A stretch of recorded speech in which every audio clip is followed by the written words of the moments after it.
última aula nós falávamos da revisão judicial, aí falamos aqui revisão judicial no contrato do Código Civil, revisão judicial no contrato do Código de Defesa do Consumidor. O último ponto que tratamos foi o dever de negociação ou de renegociar do professor Anderson Schreiber. Agora a gente entra em uma parte da nossa disciplina que chama efeitos dos contratos. Vamos entender aqui o que é isso. Na verdade, vamos entender tudo aqui. Se liga que é a hora da revisão. O que a gente já estudou? Vamos lá. Estudamos a introdução, classificamos aqui o contrato dentro do sistema jurídico como um todo, lá na ideia de negócio jurídico, uma escada pontiana. Falamos dos princípios mais importantes, princípios clássicos aí, princípios que a gente chamou de princípios liberais. Chamamos também, logo em seguida, os princípios contemporâneos, ou novos princípios, destacando aqui autonomia privada, boa-fé, função social, e eu não falei da justiça contratual, mas a justiça contratual ela está, de certa forma, dentro da função social e da própria boa-fé objetiva.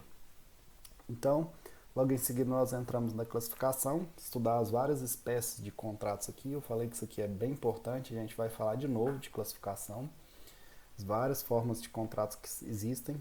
Aí a gente pulou para uma parte da matéria chamada formação do contrato. Ou seja, estudamos cada uma das etapas ali que você tem desde o momento em que se começa uma negociação até um ponto em que você fala, não, agora realmente existe, cumpriu-se todas as etapas, isso que a gente está falando aqui agora é um contrato. Então vimos lá a questão da negociação preliminar, proposta, aceitação. As várias possibilidades que existiam aí, tanto da proposta quanto a aceitação, né? Feita por pessoa ausente, feita por pessoa presente, enfim. Logo em seguida nós tratamos, aí já dentro da ideia de contratos mesmo, já se formou o contrato, nós falamos de alguns tipos de contratos que se destacam por ter alguma peculiaridade ali, chamados contratos peculiares. Contrato consigo mesmo, estipulação em favor de terceiro, promessa de fato de terceiro, contrato com pessoa a declarar e o contrato preliminar. Cai bastante em prova isso aqui. Falamos lá as várias possibilidades disso. E agora a gente entrou na parte de revisão dos contratos. Revisão judicial dos contratos, principalmente. Então, vejam, a gente entendeu o que eram contratos, a gente estudou a base ali, os princípios, beleza. Depois estudamos como se formam os contratos. Depois de formados os contratos, nós estudamos umas formas de contratos peculiares. Aí agora a gente está estudando o seguinte, o contrato foi realizado, beleza. E aí, a partir do momento em que já existe contrato, surgiu um evento imprevisível aqui, um fato superveniente com imprevisibilidade, a gente precisou promover revisão desse contrato, uma renegociação desse contrato por meio de um processo judicial, foi a regra aqui que a gente mencionou, e encerramos isso. Agora a gente entra na parte de efeitos dos contratos. E o que é isso? Nada mais é do que formas de garantia que a parte que tem a relação contratual possui a partir do momento em que ela tem aquela negociação. Então, quando a gente fala de efeitos do contrato, e eu estou sintonizando vocês aqui por isso, a gente está dentro da relação do contrato, o contrato existe, então veja, o contrato já foi formado, e aí depois que esse contrato foi formado, atrai para as partes dois efeitos que são tratados de forma expressa aqui no código, que são formas de garantia para as pessoas que estão ali no contrato. Então vejam, é como se a gente estivesse seguindo uma lógica aqui. A gente começou estudando lá desde o começo o que é o contrato, onde ele está dentro do direito civil, quais são os princípios que sustentam ele, as classificações possíveis, aí a gente veio estudando a formação dos contratos, estudamos no decorrer do contrato a possibilidade de ter um problema a ponto de você ter que revisar ele. Agora nós estamos estudando os efeitos do contrato, o que o contrato garante às partes que ali celebraram ele, e aí, assim que a gente encerrar essa parte de efeitos, a gente estuda a extinção do contrato, que é onde ele encerra, onde você acaba o contrato. Não existe mais contrato após a extinção. Só para mostrar para vocês que existe uma lógica no nosso estudo aqui, e os efeitos do contrato já é uma parte que vai caminhando para o fim da matéria de contratos na teoria geral. Então vamos lá. Quando nós falamos em efeitos do contrato, como eu disse para vocês, são espécies de garantia que as partes que têm a relação contratual ali possuem. Vamos dizer aqui o seguinte, um dos principais, vou colocar aqui, efeitos principais, um dos principais efeitos dos contratos refere-se à garantia legal existente quanto aos vícios contratuais que atingem o objeto do contrato. Quando nós falamos em efeitos contratuais ou efeitos dos contratos, nós estamos falando de certa maneira de uma determinada garantia legal que vai envolver um vício, um problema que atinge o objeto do contrato. Então, efeitos dos contratos nada mais são do que garantias que as partes na relação contratual têm de que se existir algum vício, algum problema, algum defeito no objeto daquele contrato, existe algo legalmente que vai te resguardar ali. Toma bastante cuidado que vícios no objeto, como a gente está tratando aqui, que gera os efeitos, eles se diferem daquilo que a gente chama de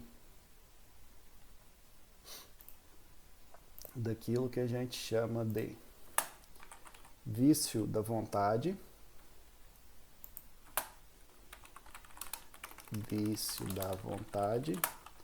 como ocorre no erro ou nos chamados defeitos do negócio jurídico, como por exemplo erro, dolo, coação, estado de perigo, lesão e fraude contra credores. E também vai ser diferente do vício que a gente chama de vício social,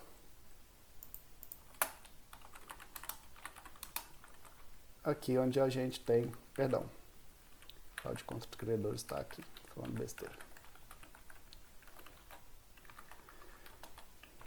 Aqui nós temos a simulação e fraude contra credores.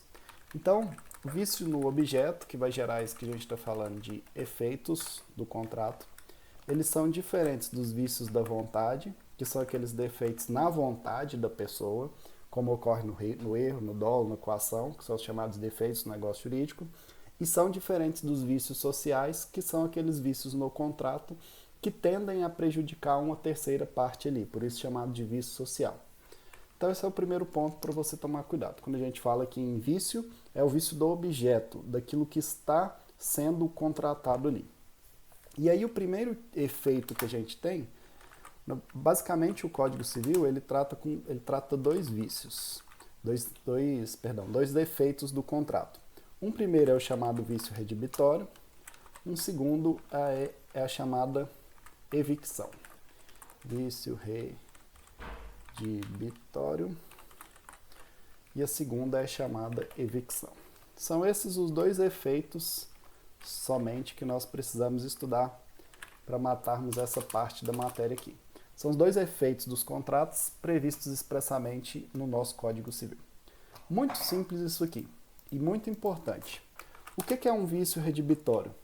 É um vício também chamado de vício oculto, aquele que fica escondido, aquele que você não consegue perceber de forma fácil e de maneira aparente ali. Vamos colocar aqui o vício redibitório, um conceito breve, é o problema oculto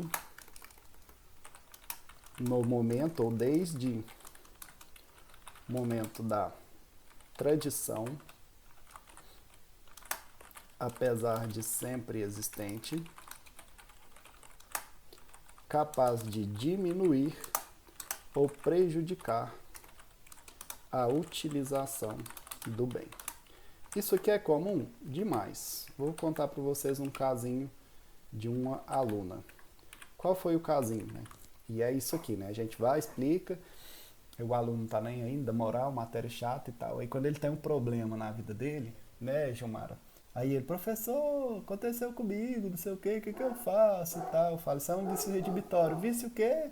Não sei isso não. Eu falei, pois é, essa foi minha aluna, devia saber. Tô brincando. O que aconteceu com ela, com essa aluna? Comprou um carro bonitinho, né? Não lembro o carro que era, comprou um carro bonitinho lá de um vendedor que estava anunciado no OLX. Quando ela foi fazer a primeira viagem, assim, 3, 4 dias depois de comprar o carro desligou e não ligou mais. Quando ela descobriu, ela foi ver, o carro fundiu o motor. Então veja, ele era quase que uma bomba relógio na mão dela, né? E aí o que que ela me falou? Ela falou que quando foi comprar, levou não sei se era um conhecido, um amigo que entendia de carro, deu uma olhada, o carro estava aparentemente bom, deu uma olhada lá, os documentos tudo em dia, as revisões estavam aparentemente feitas conforme deveria. Mas o que que aconteceu? Poucos dias depois que ela comprou, o carro fundiu o motor.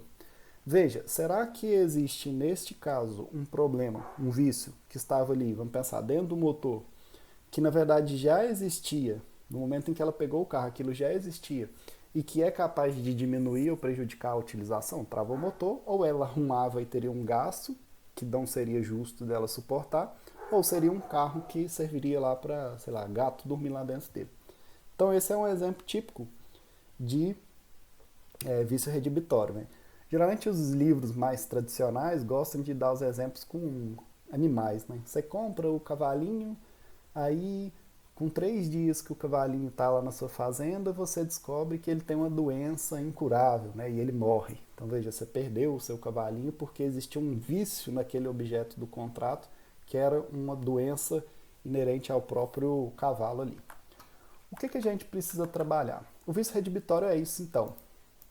É um problema que envolve o objeto e que ou deixa inutilizado ou vai diminuir de forma intensa ou de forma extensa, né, a utilização daquele bem ali. Isso é o chamado vício redibitório. A gente pode buscar aqui os requisitos no artigo 441. Ele fala o seguinte: a coisa recebida em virtude de contrato comutativo, primeiro requisito, pode ser enjeitada por vícios ou defeitos ocultos que a tornem imprópria ao uso a que se destina ou lhe diminuam o valor. Então vamos colocar assim: elementos. Primeiro elemento: o contrato precisa ser comutativo. O que é um contrato comutativo?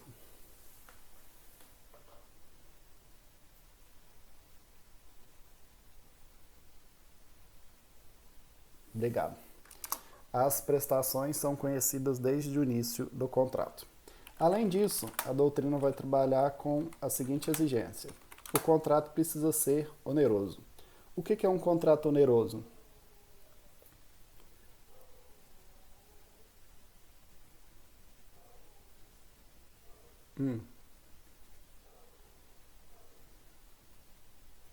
Então veja, cuidado, contrato oneroso é aquele que existe um prejuízo e um benefício patrimonial. Alguém perde de um lado, mas ganha do outro. E assim sucessivamente. Isso que vocês falaram é um contrato bilateral. Bilateral é que tem prestação e contraprestação no sentido de que tem obrigações recíprocas. Obrigação, um se torna credor e devedor ao mesmo tempo que o outro se torna credor e devedor. O contrato oneroso é aquele em que a pessoa tem um prejuízo. Vamos pensar aqui, eu vendo um cavalo, então meu prejuízo foi não ter mais o cavalo, mas eu tenho um benefício patrimonial que é o dinheiro que eu recebi daquilo ali. O contrato oneroso é isso. Qual que é a justificativa, né? Fala-se que você pode buscar uma expressão clássica que é de cavalo dado não se olham os dentes, né? De cavalo dado não se olha ali o dente. Então, quando o contrato ele envolve algo que é uma gratuidade, você está recebendo aquilo de forma gratuita, não tem razão para você falar em vício redibitório. Próximo requisito aqui, que você tem um problema oculto no momento da tradição. Então veja, para falar em vício redibitório, aquele vício ele tinha que existir lá no momento em que você estava transferindo. Então no exemplo da minha aluna aqui, se depois que ela comprou o carro, ela foi lá e, vamos pensar aqui, tirou do óleo do motor do carro, não sei porquê, colocou um óleo errado. A partir do momento em que ela promoveu isso aí, vamos pensar o seguinte, depois que ela comprou o carro, tinha 2, 3 dias que o carro estava lá bonitinho, aí no quarto dia ele trincou alguma coisa lá e vazou óleo, ela viu. Então veja, o vício aqui, ele ocorreu depois que ela já estava com o carro. O problema ele é posterior ao fato dela estar com o carro ali. Para falar em vício redibitório, o problema tem que estar antes daquilo. Então ela já tem que ter comprado o carro com aquele problema ali. No momento em que ela recebeu, ela já tem que ter recebido ele com aquele problema. Professor, como que eu vou saber? Não sei, se vira, pergunta o Murilo aí. Ele que é o cara do processo. Provas é questão processual. Então veja, o cara vai provar lá, sei lá, um engenheiro abre o motor e fala, ó, isso aqui tem no mínimo 90 dias que o carro tá desse jeito aqui, porque dá pra ver que tá faltando óleo, que tá não sei o que, tem um vazamento aqui. Ele que vai identificar que aquele vício já existia lá atrás. O que a gente precisa saber aqui é, para ser vício redibitório, o problema oculto tem que estar já naquele momento em que está ocorrendo a tradição ali. E pensando em tradição, a gente está falando no momento da execução do contrato. Mais um requisito. Esse problema tem que ser capaz de tornar a coisa imprópria ao uso que se destina ou diminuir-lhe o valor. Então, aquele vício redibitório ali, aquele problema oculto, ele tem que ser capaz ou de inutilizar aquela coisa, né? Não deixar ela sendo possível de ser utilizada para o fim a que se destina, ou mesmo tenha lhe diminuído extensamente o valor. Né? Dá um exemplo aqui, você comprou o carro bonitinho, e aí, o dia que você foi mostrar para seus amigos, né, você comprou um carro zero km, lá na Ford, e aí o dia que você foi mostrar para seus amigos, aí o seu amigo do olho ruim falou assim, nossa, mas você comprou o carro novinho, já tem um retoque grandão aqui, ó, na porta, não sei o que, no para-choque, no paralama aqui, você fala, você tá doido, né? E aí quando você vai ver, veja, isso que eu estou falando para vocês é um caso jurisprudencial. Quando você vai verificar, existem cacos de vidros espalhados assim no interior do carro, ali no carpete, e aí depois descobre-se que aquele carro tinha caído da cegonha. Então ele caiu, quebrou o vidro, para abrir essas coisas, sobrou o caco de vidro dentro. A concessionária levou ele para funilaria e pintura, reformou o carro, pintou e colocou lá como zero de novo. Né? Veja, é um vício redibitório? Sem sombra de dúvidas. Você tem um problema naquele carro oculto, que quem não entende não consegue ver que o carro foi reformado, foi pintado, mas que efetivamente lhe diminui o valor. A primeira coisa que vai acontecer quando você for vender, ainda mais hoje que tem esses sistemas de laudo pericial, é o cara olhar e falar, olha, esse carro tem um retoque de pintura aqui, o teto foi trocado, sei lá. Isso vai diminuir o valor e é exatamente por isso que você tem essa garantia aqui pelo vício redibitório, vício oculto. Beleza. O que a gente pode, partindo desses elementos aqui, o que a gente pode falar mais? Professor, ok, eu tenho um contrato comutativo, oneroso, esse problema já existia e esse problema tornou a minha coisa imprópria ao uso a que ela se destinava ou mesmo lhe diminuiu o valor. O que eu posso fazer? Você pode ingressar com duas ações, que eu diria assim, as possibilidades, os direitos que você tem partindo da existência de um vício redibitório. Então, vamos colocar assim, o adquirente pode ingressar com duas ações denominadas ações edilícias, mas de maneira alternativa. Ou seja, ou ingressa com uma,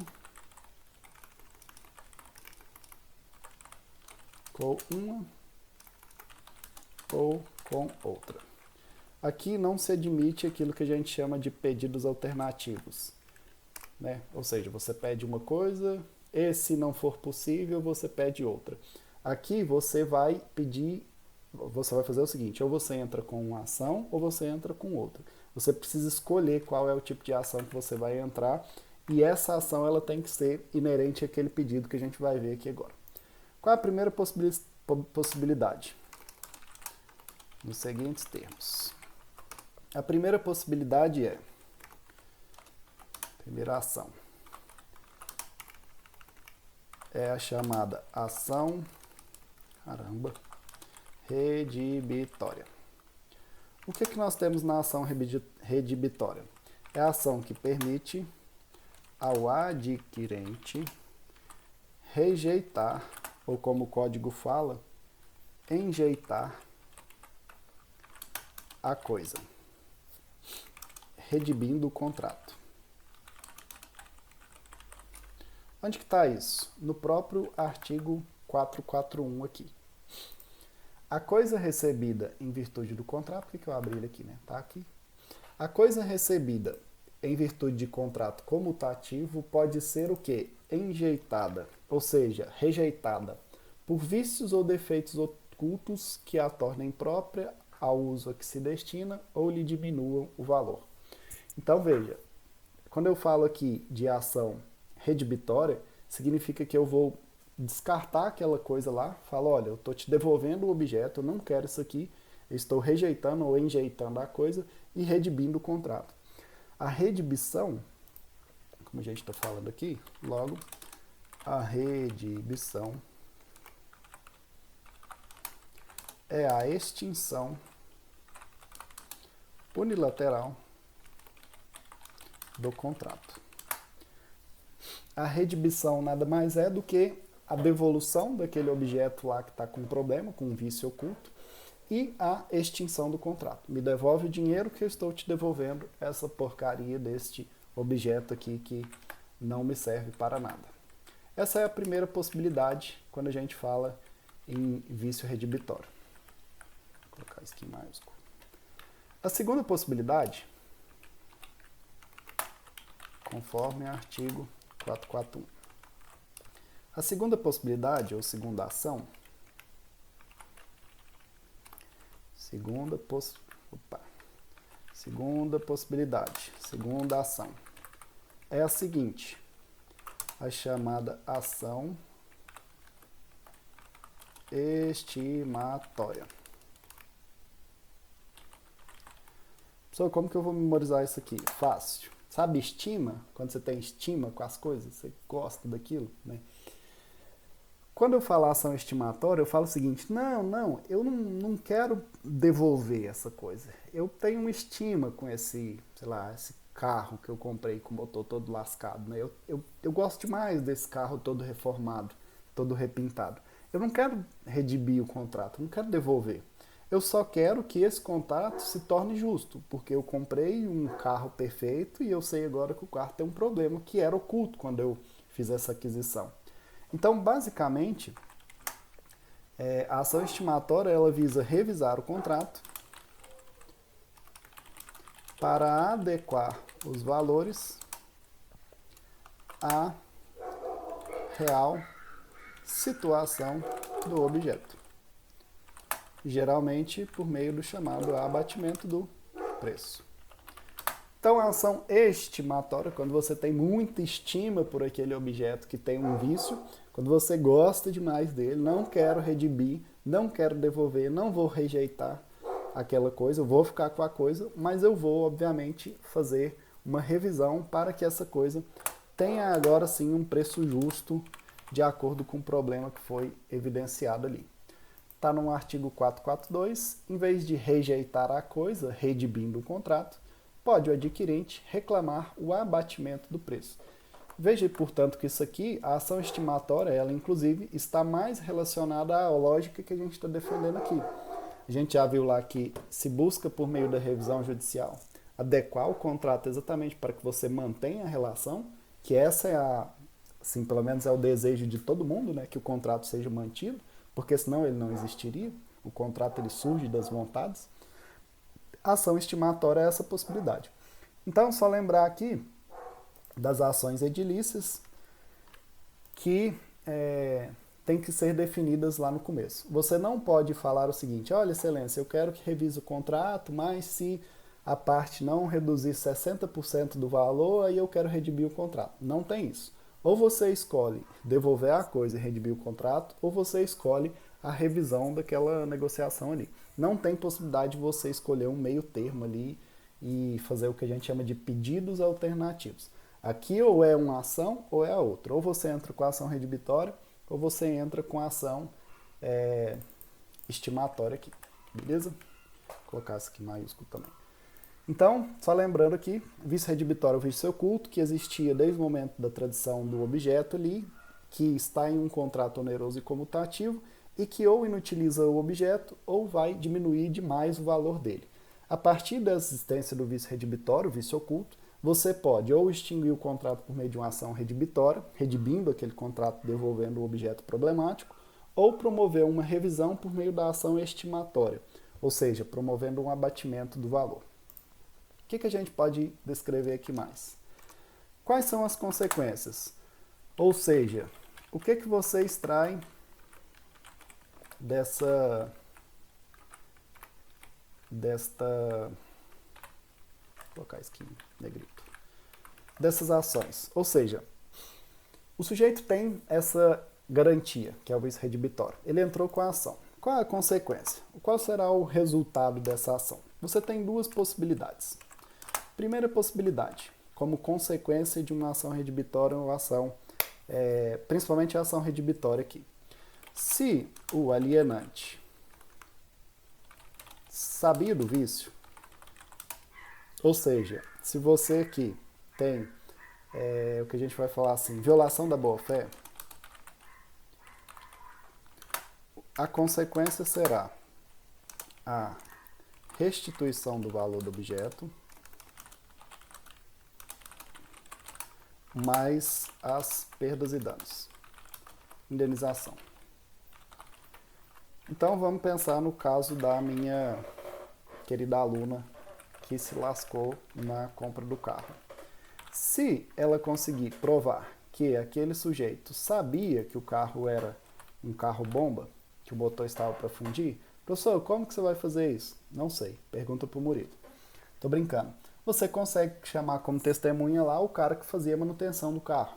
Tem lá no manual do carro lá o carimbo, né, do sujeito que fez a última manutenção. Você chama ele como testemunha, senhor João da oficina, qual que era a procedência desse carro? Ele, eu já tinha falado várias vezes pro rapaz lá que ele tinha que trocar os anéis desse motor, que o carro ia fundir, Então veja, você demonstra no processo que o sujeito sabia daquele vício. Ele te vendeu o carro sabendo que aquele carro ele era um carro bomba, né? E eu tô falando isso pra vocês, esses dias um amigo meu me contou exatamente isso, né? Ele comprou uma caminhonete, teve que mexer nela, e o próprio mecânico falou, vende que isso aqui não vai prestar. E aí ele estava passando para frente, né? Então isso acontece, é comum. Se você provar que o sujeito sabia do vício, ou seja, fica evidente a violação da boa-fé, ele tem que assumir como consequência a restituição do valor, mais o pagamento de perdas e danos aqui, que a gente vai chamar de indenização. Segunda possibilidade, se o alienante desconhecia o vício. E aqui você tem a preservação da boa-fé. Ou seja, o cara ele está tão surpreso com aquela situação lá quanto você. Ele não sabia. Poxa, que pena que o carro deu esse problema. Não sabia. Não tem problema não. Vamos cada um assumir o quê? Somente a restituição aqui. E se houver as despesas do contrato. No caso de um carro, ele vai ter que pagar ali o valor referente às transferências de volta, para restituir ali, para pegar o carro de volta, enfim. Em Goiás tem o laudo, né, que tem que fazer lá, não sei se é laudo que chama, antes de você transferir o carro, enfim, ele vai ter que assumir isso aí, mas só isso. Aqui, na situação dele violar a boa-fé, sabendo do vício, você vai aplicar a ele a responsabilidade pelas perdas e danos, ou seja, pagamento de indenização ali respectivo. Onde que está isso? Está no 443. Eu vou copiar ele aqui para vocês. O que o 443 nos fala? Se o alienante conhecia o vício ou defeito da coisa, restituirá o que recebeu com perdas e danos. Se não conhecia, tão somente restituirá o valor recebido, mais as despesas do contrato. E aí tomar cuidado que as despesas do contrato, se houver, pode ser que não exista. Beleza? Segue o jogo. O que mais que a gente precisa ver aqui? Precisamos ver quais são os prazos. Professor, beleza. Existe esse vício redibitório aí, existe a consequência de você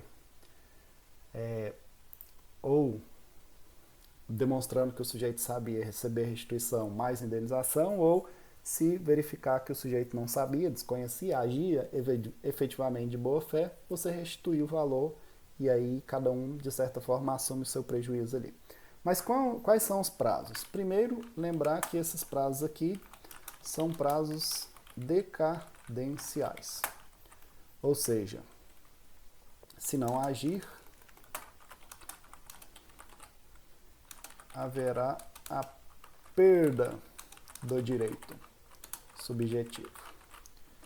Então, se você não agir dentro desse prazo aqui, não tem o que você fazer depois. Você não poderá solicitar a execução aqui, a confirmação de um determinado direito subjetivo seu, que venha a existir. Primeira hipótese para você trabalhar com prazo. Quando se tratar de um objeto móvel, como, por exemplo, uma motoca, uma motocicleta. Então, para os objetos móveis, você tem, em regra, 30 dias para poder alegar ali a existência de um determinado vício redibitório. Então, veja, 30 dias, isso aqui vai ser reduzido para 15 dias se a parte já estiver na posse.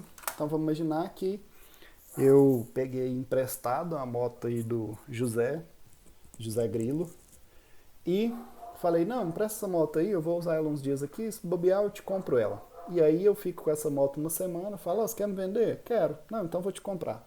Então veja, eu já estava na posse da moto, objeto móvel, e logo após estar na posse, eu acabei descobrindo aí, na verdade logo após estar na posse, eu acabei comprando esse objeto. Então eu estava na posse, comprei. Diferentemente da situação que é a mais comum, da pessoa comprar e só ter efetivamente contato com o objeto móvel depois que ele compra, né? Inclusive, como a gente vai ver aqui, é o princípio básico da exceção do contrato não cumprido. Você só pode exigir que a pessoa te entregue depois que você paga o dinheiro. Primeiro paga, né? Dinheiro na mão, a motoca na sua posse. Essa é a famosa expressão aí popular. Então, prazo de 30 dias, reduzido para 15 dias se a parte já estiver na posse, ou até 180 dias se, pela sua natureza, o problema só puder ser conhecido mais tarde. Então veja, essa parte aqui, ela é bem tensa. Por quê? O código trabalha com um conceito que a gente vai chamar de conceito juridicamente indeterminado. Ele amplia o prazo de garantia pelo vício redibitório quando, pela natureza do vício, aquele problema só pode ser conhecido posteriormente. Vamos dar um exemplo aqui dessa moto. A moto tinha um problema crônico qualquer, mas esse problema só poderia aparecer num período de calor, né? Como a gente está num período que é relativamente frio, pelo menos aqui onde eu estou está frio, não apareceria esse problema. Vamos imaginar que a moto tem um problema que ela superaquece, ela ferve. E aí isso só acontece nos períodos em que está calor. Então esse seria um exemplo de problema que ele só pode ser conhecido mais tarde, quando fizer calor. Porque no período de frio, esse problema ele continua oculto, né? Então você amplia esse prazo aqui. A partir do momento em que você verifica, vou colocar aqui, verificado o vício redibitório, a parte terá 30 dias para ingressar com uma das ações edilícias. A partir do momento em que você verifica o problema, você tem mais 30 dias para entrar com aquela ação ali. Então, resgatando aqui a ideia.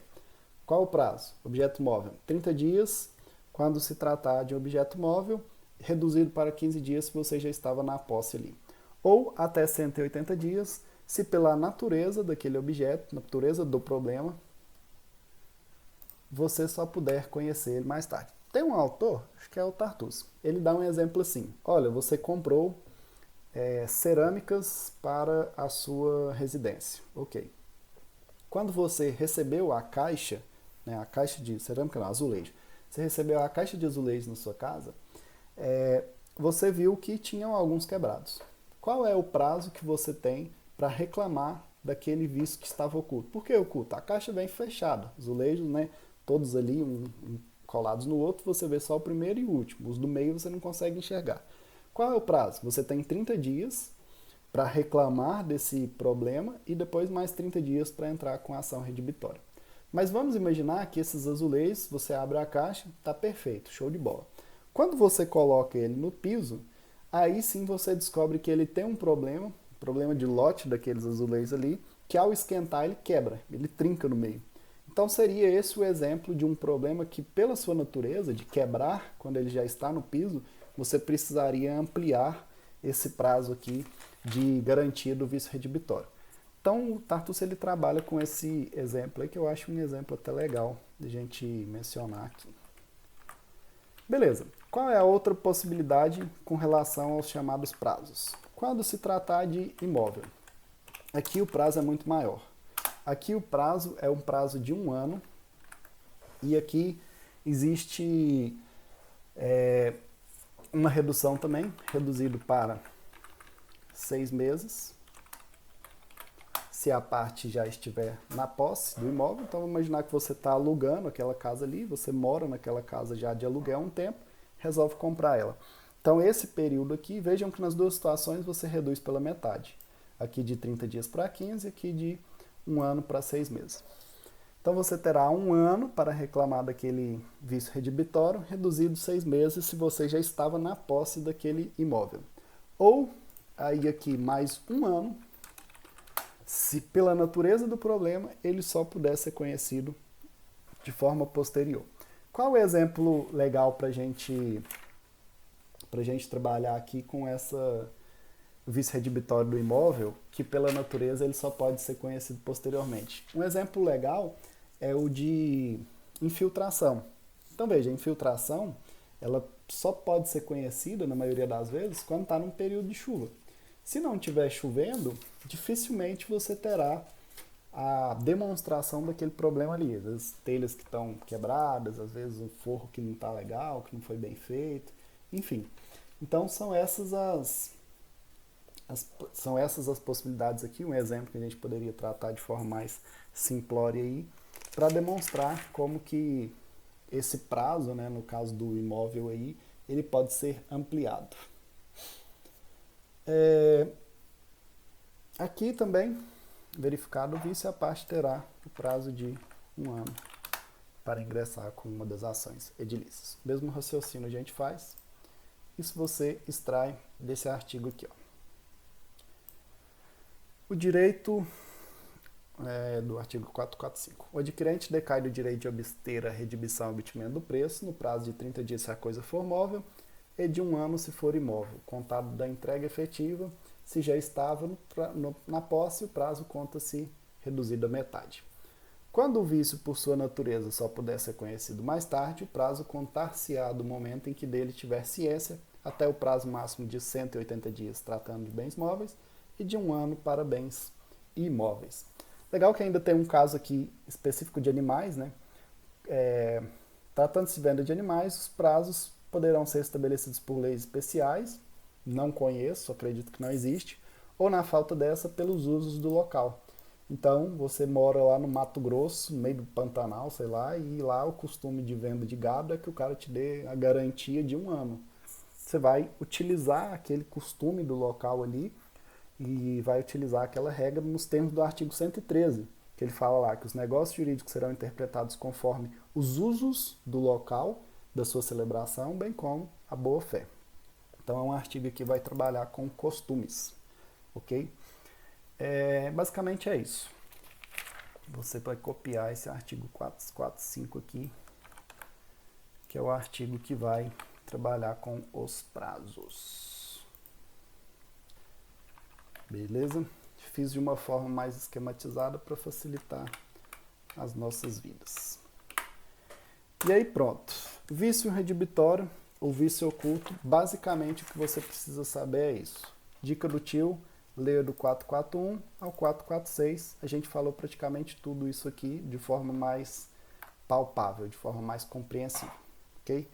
E a gente entra para o conceito da evicção. Deixa eu só colocar o artigo aqui. Artigos 441 a 446. Aqui na evicção, a gente tem o artigo 447 até o 457.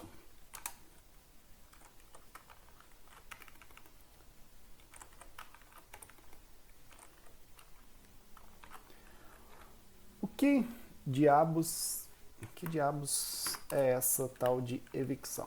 Vou deixar isso aqui embaixo. Evicção. Evicção nada mais é do que a perda da coisa adquirida, ou seja, do objeto, para um terceiro que tenha direito sobre ela, em razão de determinação oriunda de sentença judicial ou de ato administrativo. Isso aqui é o famoso para acabar, né? Qual é a ocorrência da evicção? É aquela situação em que você adquire um determinado bem, adquire um determinado objeto. O que eu falei? Falei alguma besteira. É para acabar mesmo. Você compra um objeto, você adquire um bem e depois você perde esse bem porque descobre que existe um terceiro que tem direito a ele. Dá um exemplo aqui, você, sei lá, compra um carro e aí depois descobre que na verdade o sujeito já tinha uma dívida lá atrás que existia, sei lá, um bloqueio desse carro que não foi identificado pelo Detran. Tô pensando num negócio bem viagem aqui. E aí você perde aquele carro porque ele efetivamente tem uma sentença judicial de um juiz lá do Acre definindo que esse carro ele é de uma outra parte. Então veja, questão complicada. A perda da coisa adquirida para um terceiro em razão de um direito que esse terceiro, que a gente vai chamar de evictor, tem sobre a coisa. Vamos colocar aqui mais ou menos do mesmo jeito que fizemos aqui. Quais são os elementos? Dá uma copiada nisso aqui. Quais são os elementos para a gente falar em existência de evicção? Primeiro elemento, que seja um contrato, deixa aqui, que seja um contrato comutativo e que seja um contrato oneroso. Mais uma vez, o contrato precisa ser comutativo, ou seja, as cláusulas têm que ser pré-estabelecidas, as partes sabem daquilo que vão ter de prestação e contraprestação ali. O contrato precisa ser oneroso, uma parte terá prejuízo e benefício, e a outra parte também prejuízo e benefícios patrimoniais. Próximo elemento necessário aqui, a perda do bem adquirido para terceiro, estranho ao contrato. Você perde o seu objeto ali para um terceiro estranho ao contrato. Você não sabia da situação. Ou seja, você desconhecia que aquele objeto tinha uma pendência, que aquele objeto tinha a possibilidade de ser passado para outra parte ali, possibilidade de ter outro sujeito direito àquilo, e que exista uma sentença judicial ou ato administrativo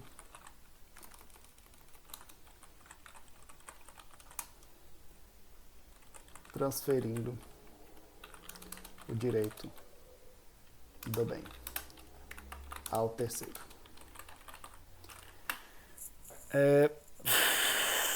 Vamos pensar um outro caso aqui. A Gilmara vendeu o carro dela pro Mauro, e aí quando o Mauro tá lá bonitão, transferiu o carro, já tá lá lindão, ele descobre que na verdade o Eduardo, quando ele estava se divorciando da Gilmara, era ele que tinha que ficar com o carro, né? Na partilha dos bens lá, o carro é de sua propriedade, né? Aí ele vem e toma esse carro do Mauro. Por quê? Porque vem uma sentença judicial reconhecendo a partilha do divórcio ali, e essa sentença reconhece que esse carro, na verdade, era um carro que deveria estar com Eduardo. Seria um exemplo tosco aí para você pensar. Então veja, por que efeitos do contrato? Porque a partir do momento em que você tem um contrato, você tem uma garantia se isso acontecer, que é o que a gente vai fazer aqui, falar isso aqui agora. Quando você tem um contrato, você está protegido da Gilmara, né? Pense nisso. O contrato te protege da Gilmara. Como assim? O contrato te protege de ter feito uma negociação com uma parte quando existe uma pendência do objeto lá atrás que pode ser reconhecido como de propriedade de outra pessoa e vai te lascar, né? Então vamos ver aqui. Primeiro, rapidamente, tomar cuidado com as partes. Você tem basicamente três partes aqui, obviamente. Você tem o sujeito que a gente vai chamar de alienante, que é quem vende, Gilmara. Você tem o sujeito que a gente vai chamar de adquirente, que é conhecido como evicto. E você tem o terceiro, que é o chamado evictor. Por que evictor? Porque é ele que vai promover a evicção. É ele que vai te tomar aquele objeto porque ele tem direito. E lembrar que esse terceiro aqui, ele é uma pessoa de boa fé também. Ele tem direito ao objeto. O sujeito que pode estar agindo de má fé é esse aqui, ó, o alienante, que ocultou do adquirente essa pendência que poderia existir no objeto aqui no momento em que ele foi negociado. Vamos lá. Oh, caramba. A gente pode ter as seguintes variações da evicção. Primeiro, vamos colocar assim. É possível que a responsabilidade pela evicção seja negociada ou pactuada, conforme está lá no artigo 448. Daqui a pouquinho a gente vai ler isso. Como assim? É possível que o sujeito, e aí aqui eu volto, é preciso ter, para falar em evicção, ausência de ciência da situação. Por quê? Porque é possível que o sujeito, no momento em que ele está negociando ali, o alienante de boa fé, ele avise, fala, olha, eu estou vendendo essa moto aqui, mas é uma moto que foi financiada e tal, e tem uma pendência lá, o juiz pode determinar a busca e apreensão, estou devendo isso aqui para o banco e tal, não me importo, isso acontece muito, né, com carro e moto, não me importo de você continuar pagando no meu nome, mas saiba que existe esse financiamento, tem o risco do banco te tomar esse veículo aqui se você não pagar, enfim, ou mesmo você paga e aí vai assumir esse risco ali, né? Para quem faz trilha de moto, essas coisas, é comum o povo falar de comprar essas motos, que é que eles chamam? Ah, não lembro o nome. Você compra a moto que sabe que é Finan, as motos Finan, né? Você sabe que existe a possibilidade de parar numa blitz, alguma coisa assim, ter uma busca e apreensão e o banco te toma aquilo ali. Ele te toma? Te toma com razão. Por quê? Porque é ele que tem o direito àquele bem. Então, é possível que exista essa negociação e, se existir, você não pode alegar a existência de evicção, né? Então, vamos colocar assim. Inclusive, é possível a exclusão da evicção a partir do momento em que expressamente o evicto, lembrar que é o adquirente, saiba e tenha assumido os riscos de ter a sua coisa perdida.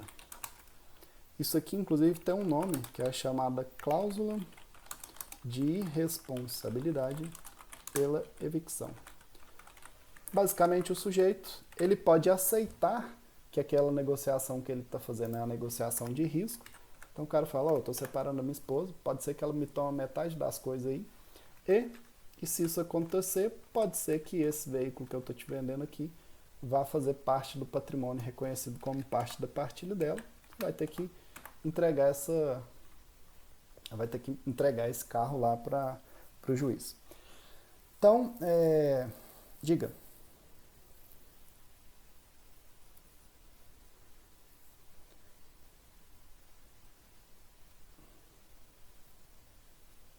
Sim. Na verdade, essas formalidades, inclusive, elas têm exatamente, sua pergunta é boa, essas formalidades elas têm exatamente a finalidade de evitar isso aqui, né? Evitar que o cara entre numa cilada dessa aí, compra uma casa que está penhorada, por exemplo. Então, quando ele vai promover lá a escritura pública, ele descobre que ela está penhorada. Se tiver, por exemplo, uma restrição de venda, ele não consegue sequer transferir a propriedade do imóvel ali. Então, os contratos formais, e na verdade, assim, quando você analisa os contratos formais, a grande beleza deles é exatamente essa. Ele evita que você tenha o reconhecimento de um direito de terceiro ali posterior à negociação do contrato. Ele evita a evicção, que é sempre algo problemático, né? A evicção ela é sempre problemática. Por quê? Porque esse terceiro aqui, ele vem, pega o bem, e o adquirente fica o quê? A ver navios. Aí ele tem que correr atrás do alienante para buscar ali os direitos dele ali, que é o que a gente vai ver aqui agora. Beleza? Então, a própria existência do contrato formal é uma maneira de se evitar problemas como o problema da evicção. Vamos trabalhar aqui do mesmo modo com as consequências que você tem da evicção. Quando se fala em consequências, vamos colocar assim: ocorrendo a evicção, é conferido ao evicto. Quem que é o evicto? O adquirente, o que se lascou, que ficou sem o bem. Você vai conferir a ele restituição integral do preço pago. O que mais? Você vai garantir a ele indenização pelos frutos que tiver sido obrigado a restituir. Você terá o direito da indenização pelos prejuízos, indenização pelas custas,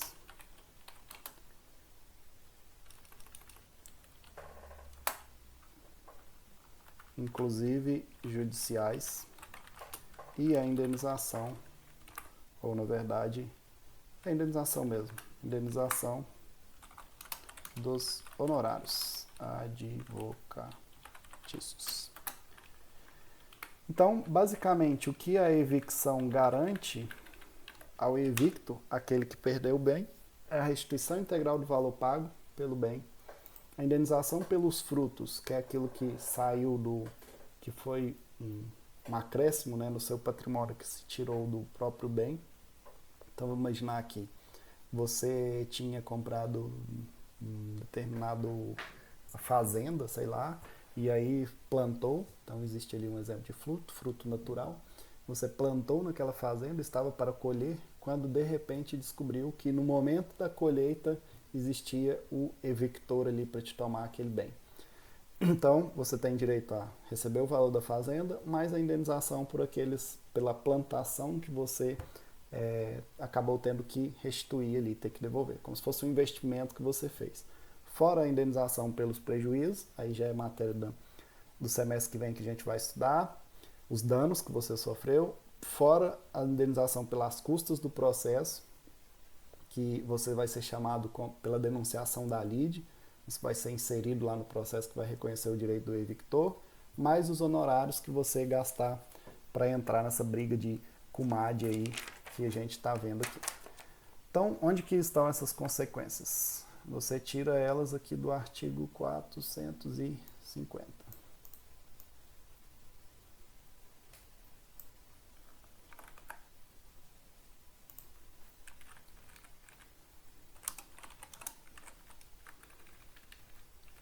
Vou copiar ele aqui, já que a gente deu Ctrl C nele. Oh, caramba.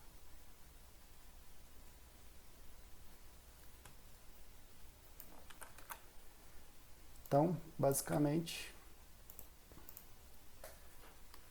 o evicto terá direito, além da restituição integral das quantias que pagou ou do preço, indenização dos frutos, indenização pelas despesas e prejuízos, custas judiciais e honorários do advogados. Beleza? Aqui nós vimos nos contratos onerosos, o alienante responde pela evicção, subsiste essa garantia, ainda que a aquisição tenha sido realizada por asta pública, que por enquanto não nos interessa. Podem as partes, por cláusula expressa, reforçar, diminuir ou excluir a responsabilidade pela evicção, como eu falei para vocês. Tudo pode ser negociado, mas tem que tomar cuidado disso aqui. Ó. É preciso nessa cláusula que tenha sido informado, né, que a gente chama de consentimento esclarecido. O sujeito tem que ter sido informado efetivamente de qual que era o risco. E a ponto de falar assim, não, eu sei do risco e eu estou assumindo esse risco, não tem problema. Eu estou ciente, estou assumindo que existe esse risco envolvendo aqui a aquisição desse bem que pode ser tomado por um terceiro lá na frente por um processo ou judicial ou processo administrativo. Então, de maneira breve, quando falamos em efeitos dos contratos, estamos trabalhando com garantias que uma parte tem quando existe um problema, um vício ali no objeto do contrato. O primeiro efeito é o chamado vício redibitório, como nós vimos, que é o vício oculto, que vai ou inutilizar ou diminuir efetivamente o valor daquele bem ali, ou o segundo efeito que a gente tem é a evicção. E por que a evicção?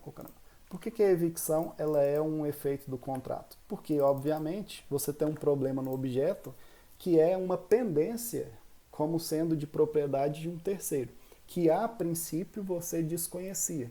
Você só consegue descobrir que esse terceiro que estava envolvido e tem direito àquele bem posteriormente. Então é exatamente por isso que a evicção ela surge também como uma garantia por um problema que existia naquele objeto ali. Tomar cuidado que os dois exigem que o contrato seja comutativo ou oneroso. O vício redibitório exige que a pendência, o problema, né, oculto, esteja desde o momento da tradição e que diminua ou inutilize o bem. Aqui você precisa ter a perda do bem para terceiro, por uma sentença ou um ato administrativo, e que, evidentemente, o evicto não saiba da situação. Porque se ele souber, é um grande indício de que ele concordou, aceitou aquilo ali, apesar de o próprio código exigir que não basta ele saber, mas que ele tenha que ter aceitado o risco para você falar que ele não tem o direito à evicção. Consequências, ou seja, ocorrendo tudo isso, o sujeito que é o alienante, né, ele vai ter que restituir o valor pago, ou as quantias que foram pagas ali, o preço das quantias, indenizar os frutos que tiverem sido restituídos, indenizar os prejuízos, custas e os honorários da parte que foi prejudicada ali, que é o chamado evicto. Beleza? Ufa!